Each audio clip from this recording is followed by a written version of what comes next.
On va prendre la direction d'une autre direction générale de Bercy, celle de la concurrence, de la consommation et de la répression des fraudes. C'est la même qui a enregistré plus de 55 000 réclamations de consommateurs en 2019. Eh bien, cette direction de la répression des fraudes présentait ce matin à Bercy son bilan de l'année 2019. Ce qui vous a frappé, Olivier Samin, ce sont cette année les nombreuses entorses au respect des délais de paiement qui ont été enregistrés et les inspecteurs ont eu la main plutôt lourde, Olivier. Oui, alors c'est pas la première année que la direction de la concurrence et de la répression des fraudes passe au crible le respect des délais de paiement, mais la crise provoquée par l'épidémie de Covid a rendu ces contrôles encore plus nécessaires compte tenu de l'effet domino que le non-respect des 60 jours risque de créer sur un tissu économique fragilisé. D'où les amendes importantes prononcées par la DGCCRF l'an dernier contre quelques très grandes entreprises.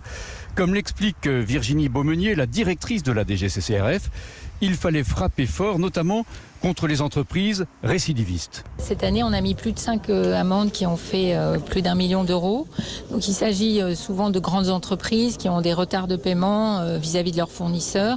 Et donc il y a une volonté du gouvernement d'avoir un effet plus dissuasif de ces sanctions parce que le crédit interentreprise, c'est des masses d'argent considérables et ça peut, en cas de retard, ça peut entraîner des défaillances en chaîne d'entreprises.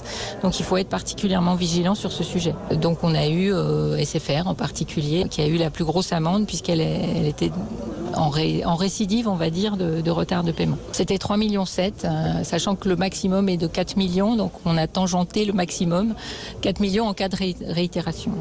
Alors cette traque contre le non-respect des délais de paiement va se poursuivre à la rentrée avec une attention toute particulière portée sur les entreprises qui ont bénéficié d'un prêt garanti par l'État. Prêt dont l'objectif est justement de les maintenir à flot pour éviter qu'elles ne jouent sur les délais de paiement de leurs fournisseurs.